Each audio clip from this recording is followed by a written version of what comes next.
Halo teman-teman, gue Fahrio dan selamat datang di Sikonspi. Welcome back. Yay, welcome back di Sikonspi. Seneng banget akhirnya gue kembali hadir untuk menemani kalian. Kita balik lagi setelah sekian lama kita nggak ngetek ya. Hampir berapa bulan? 3 bulan ya? 3 bulan kita nggak ngetek. Dan itu karena kita diserang tugas-tugas kuliah yang sangat banyak. Jadi kita nggak sempat untuk mengurus si Konspi dan si project lah khususnya. Bahkan si podcast juga ya. Juga sempat nggak upload berapa minggu. Dan tapi tenang aja, kebetulan kita sekarang udah libur ya, udah libur semester, kita udah free dan kita bakal mulai rajin-rajin lagi untuk upload. Dan rencananya kita tuh sehari itu ada 6 konten kita upload ya. Kebanyakan tipes gitu. Oke, jadi sebelum kita lanjut gue mau jelasin jelasin dikit deh, takut lupa kan. Si Konspi jadi adalah salah satu segmen dari si project yang bakal ngebahas tentang teori-teori konspirasi dari dalam maupun luar negeri dan ke beberapa kejadian yang sampai sekarang masih dipertanyakan keberadaannya. Backsound serem nih, Be. Gak usah. Oke. Dan hari ini sesuai dengan dress code gue dan agak sedikit aneh sebenarnya sih ya. Gue mau ngebahas salah satu kasus pembunuhan yang cukup terkenal khususnya di negara Jepang, yaitu adalah kasus pembunuhan Junko Furuta. Jadi yang perlu kalian tahu, Junko Furuta ini kasusnya ini yang mau kita bahas adalah seorang siswa SMA asal Jepang yang diculik, diperkosa, dan bahkan dibunuh di tahun 1980-an. Lalu kasus ini lebih dikenal yaitu tadi karena mayat si Junko Furuta ini dimasukkan ke dalam tangki apa dong gede gitu ya, besar, lalu diisi dengan cairan semen di dalamnya. Pelaku dari pembunuhan ini merupakan 4 orang remaja yang terdiri dari Hiroshi Miyano, Jo Ogura, Shinji Minato, Yasushi Watanabe. Keren-keren sih namanya. Tapi sifatnya kayak bangsat. Bisa cari. Mulut anak kotor. Kasus ini terkenal karena terkenal karena hukuman ke para pelaku ini yang cenderung tidak adil atau cenderung meringankan. Lalu bagaimana kisah awal dari kasus ini? Jangan di skip, stay tune terus only on Sikonspi. Junko Furuta, gadis asal Misato yang lahir pada tanggal 22 November 1972. Jadi Junko Furuta ini bersekolah di SMA Yashio Minami dan merupakan seorang pekerja paruh waktu atau part time di salah satu perusahaan.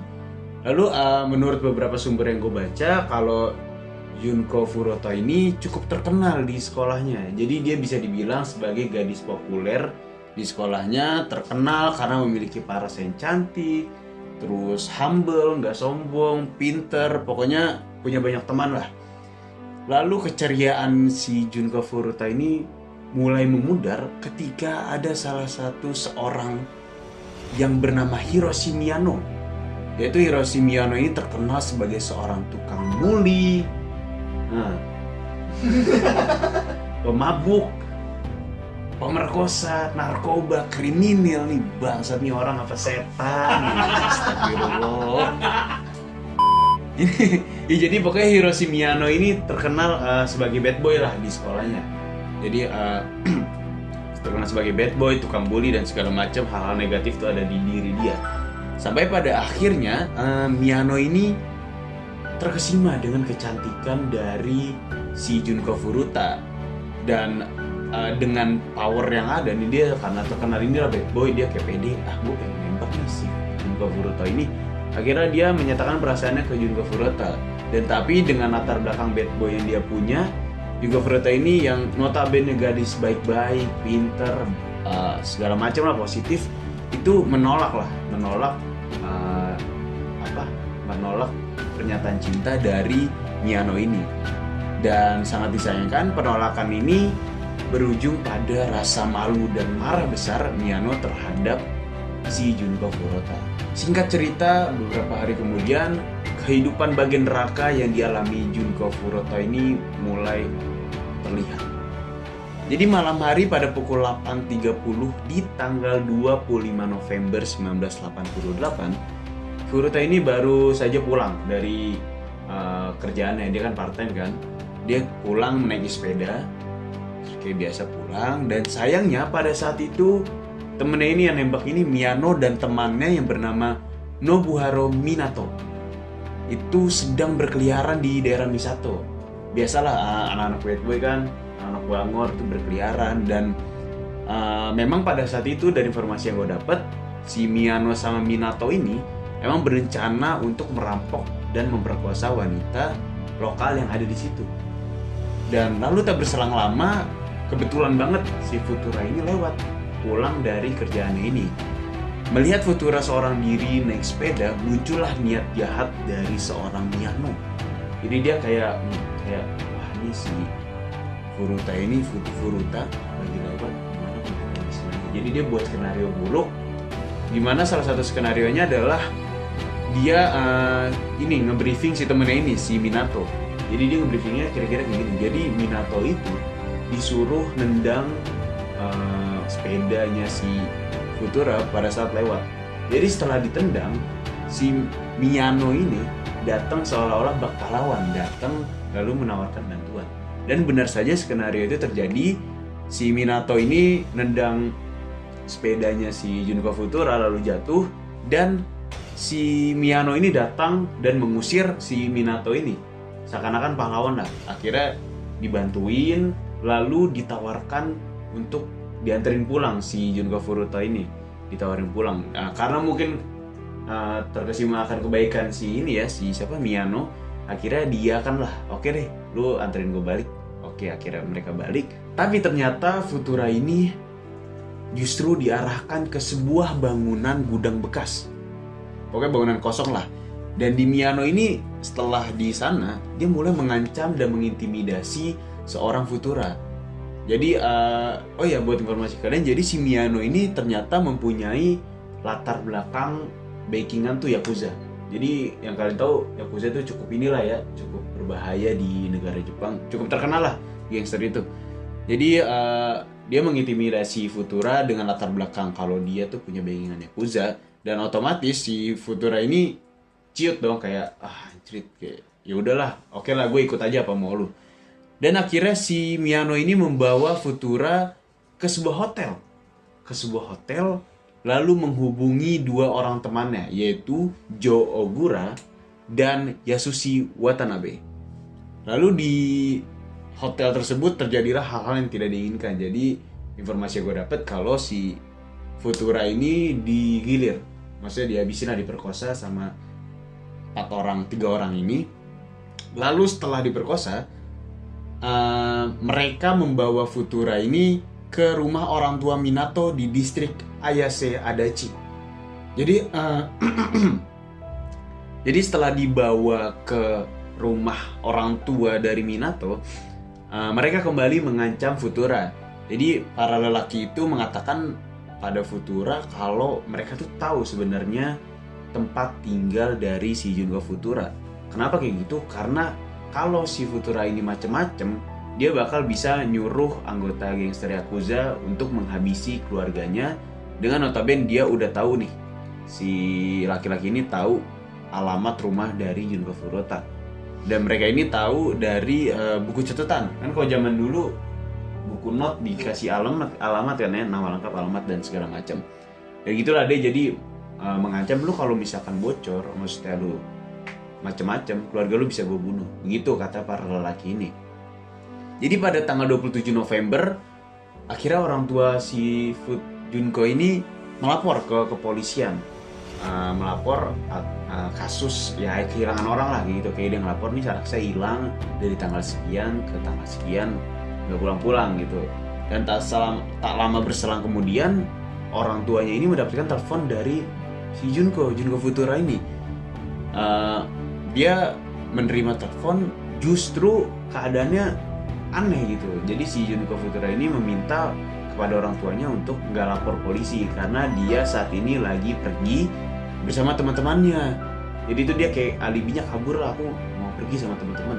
Pokoknya alasan itu nggak masuk akal dan bukan tanpa sebab. Jadi alasan itu keluar justru dari Miyano memaksa Futura untuk berbohong kepada orang tuanya biar polisi dan orang-orang sekitarnya nggak mencurigain lah kalau ternyata si Junko Futura ini diculik di kediaman orang tuanya Minato itu. Dan sementara di rumah Minato ini awalnya orang tua Minato ini nggak curiga karena orang tuanya Minato ini dibohongin kalau ternyata si Futura ini merupakan pacar dari salah satu penculik tersebut.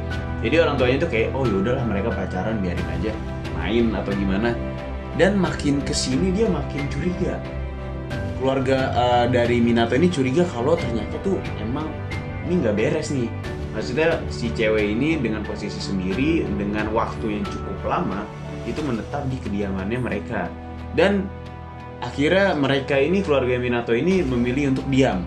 Karena tahu kalau ternyata di salah satu di antara mereka ini, ternyata punya backingan gangster Yakuza. Dan lagi-lagi emang Yakuza itu berpengaruh banget di negara sana. Mungkin pada saat itu, dan bener-bener bikin ciut nyali orang, bahkan cuman pas ngedenger namanya doang.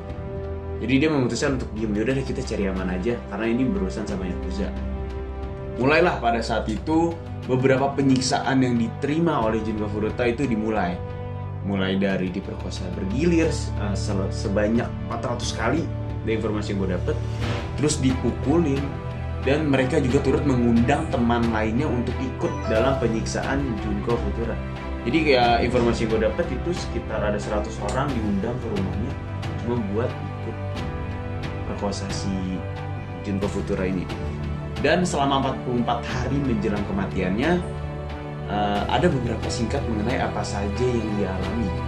Ini sebenarnya cukup parah tapi gue bacain beberapa aja sih. Jadi Junko Futura ini ditawan dan dipaksa bertindak sebagai pacar salah satu terdakwa. Lalu dipaksa menelpon tadi yang gue bilang, menelpon orang tuanya untuk berbohong kalau dia itu sebenarnya main atau kabur dari rumah. Lalu selama penyiksaan ini Junko Futura dibuat kelaparan dan kekurangan gizi. Lalu berikutnya dia diperkosa lebih dari 500 kali. Lalu diberi makan kecoa dan minum air kencingnya sendiri. Coba nih, iblis nih bangsa. Lebih jahat daripada iblis ya. Dan dipaksa, oh ya ini, berkali-kali dipukul dengan stik bambu, besi batangan, dan stik golf. Lu bayangin, besi batangan tumpul, mending tusuk deh daripada dipukul benda tumpul ya. Mending gak usah diapa-apain. Oh iya, thank you, mending gak usah diapa-apain. Mending disuruh pulang aja.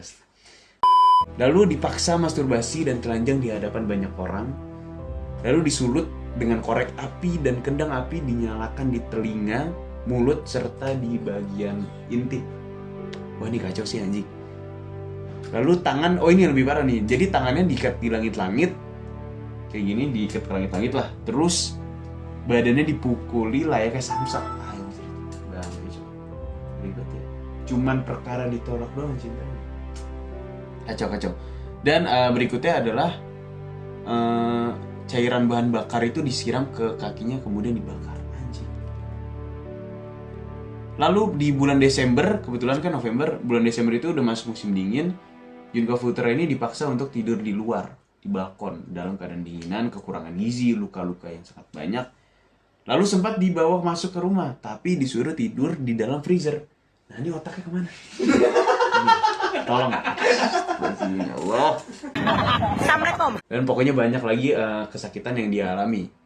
Dan tubuhnya ini sudah rusak berat sesaat sebelum mengembuskan nafas terakhir. Ya contohnya pendarahan hebat di organ intim, lalu ada sayatan gunting, lubang hidung dipenuhi darah, mukanya darah banyak, dan nggak bisa buang air kencing secara benar. Lalu luka-lukanya itu sangat parah, bahkan dia butuh waktu 1 jam cuma untuk ngerangkak ke kamar mandi. Lo bayangin 1 jam, gila. Dan bahkan dia kehilangan kontrol saluran kemih dan usus besar. Jadi itu dia nggak bisa ngontrol ketika dia mau kencing maupun mau Jadi itu sempat dia karena nggak bisa ngontrol, akhirnya dia berak di celana dan mengotori karpet di mana tempat tinggal Minato.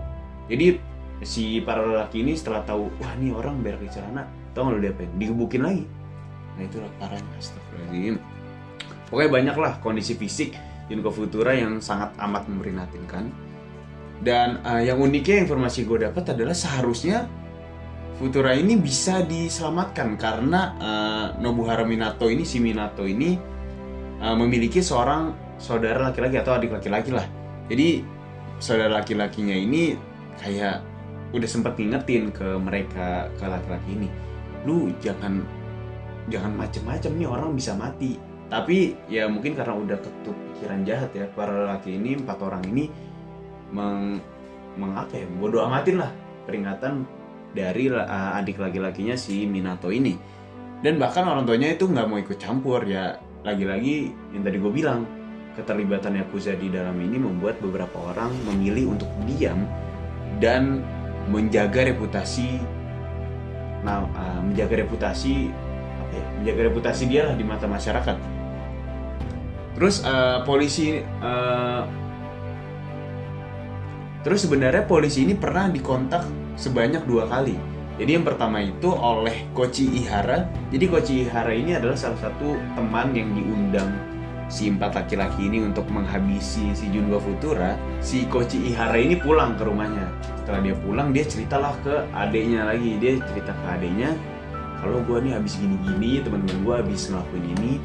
Dan adeknya yang mendengar pun langsung kaget dan melaporkan ke polisi. Dia ngelaporin ke keluarganya dulu, ke ayah ibunya, terus baru lapor ke polisi. Lalu setelah mendengar laporan tersebut, polisi akhirnya datanglah ke rumah si Minato ini. Setelah datang, yang anehnya kedua petugas itu tidak menemukan perempuan di dalam rumah si Minato ini. Jadi itu dia nggak nemuin si Junba Futura. Jadi apa yang dilaporkan oleh adiknya Kochi Ihira ini nggak ada buktinya. Jadi itu dia mereka tuh polisi nggak nemuin apapun di dalam rumah Minato. Itu anehnya di situ. Lalu memasuki bulan Januari, penyiksaan demi penyiksaan membuat kondisi fisik Furuta ini berubah. Jadi wajahnya membengkak, luka semakin lama makin infeksi, nanas segala macam, membuat berubahlah fisiknya. Bahkan beberapa luka juga mengeluarkan bau yang tak sedap.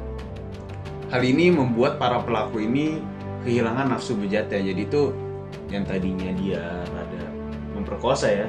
Jadi pada 4 Januari 1989 para pelaku ini melakukan siksaan lagi lah. Jadi nyiksa lagi si Futura ini. Gue nggak tahu alasannya kenapa demen banget ya.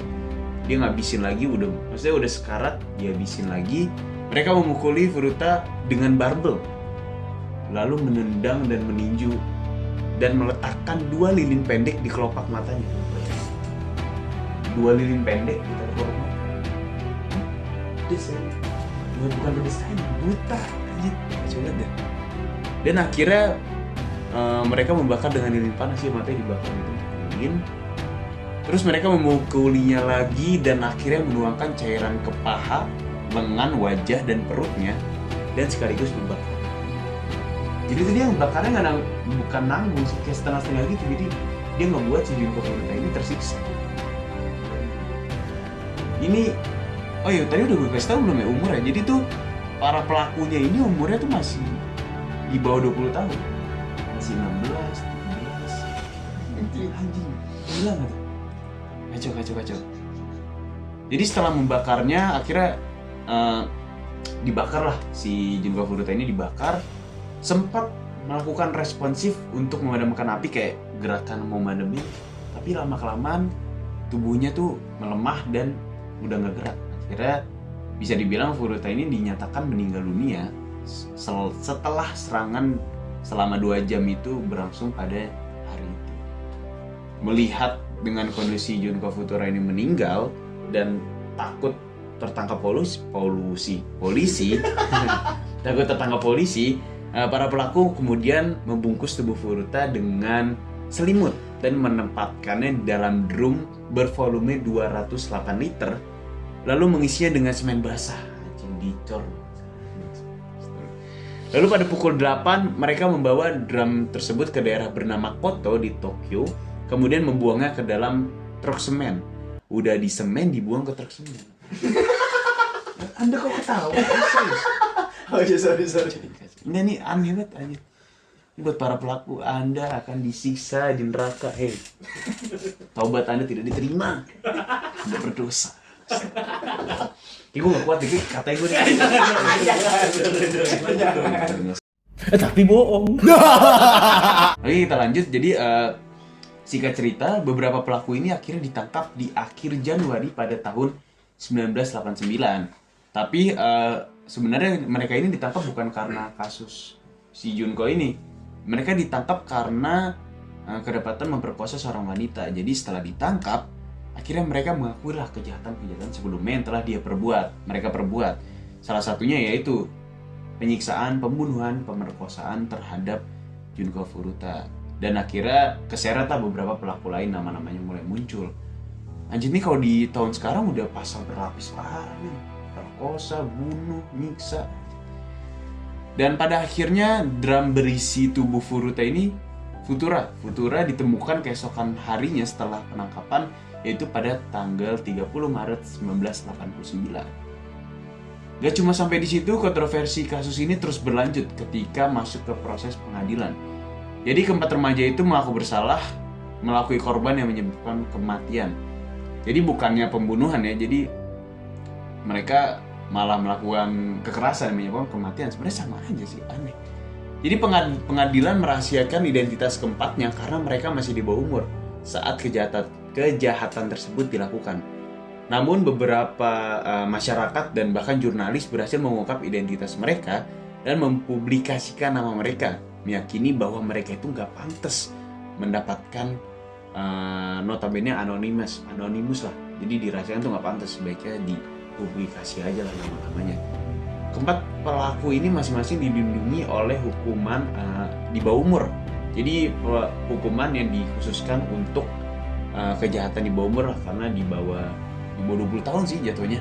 Dan selama proses pengadilan beberapa orang pingsan karena saat mendengar detail pemerkosaan brutal dan rentetan penyiksaannya, dan ditambah lagi dengan vonis hukuman yang sangat tidak sebanding apa yang telah mereka buat. Tuh, kacau-kacau.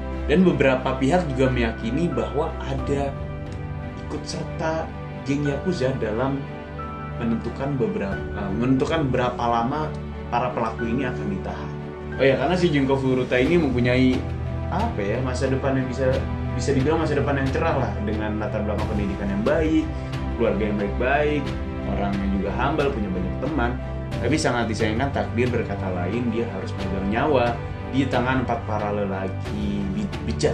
Astagfirullah, diperkosa gitu.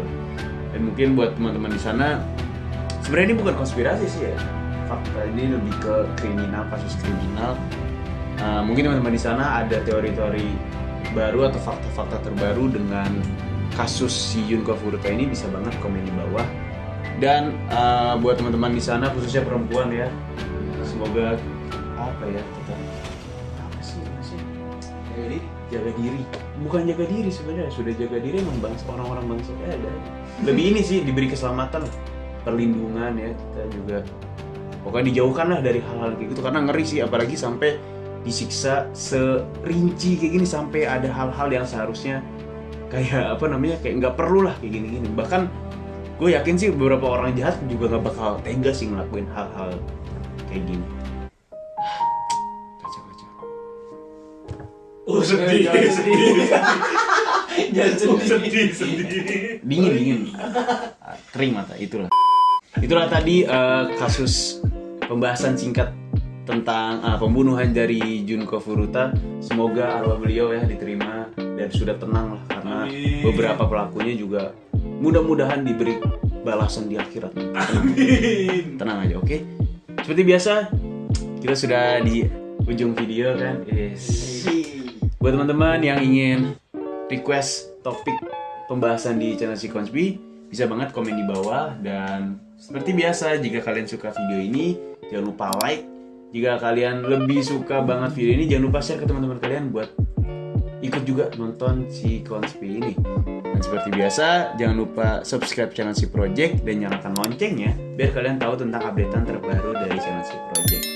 Dan buat kalian juga yang ingin mendengar podcast ocehan-ocehan dari Haikal dan Reza, kalian bisa banget dengerin si podcast di Spotify karena ada episode terbaru ya. Apa aja episodenya? Buka aja Spotify. Buat teman-teman para pelaku usaha atau UMKM yang ingin memasarkan produknya, kalian bisa banget bekerja sama dengan kita dalam memasarkan produk dengan cara mengkontak kami di Instagram ya teman-teman. Di Instagram yaitu di @si.project_. Jadi langsung kontak aja. Kita bakal fast respon kok ya. Fast respon banget. Oke? itulah tadi video si konspirasi ini. Seperti biasa, sampai jumpa di video selanjutnya. Dadah. Terima kasih untuk yang sudah nonton video ini, dan jangan lupa like, comment, and subscribe. Oh iya, jangan lupa buat nonton video kita selanjutnya. Oke, thank you. Kacau emang nih si project.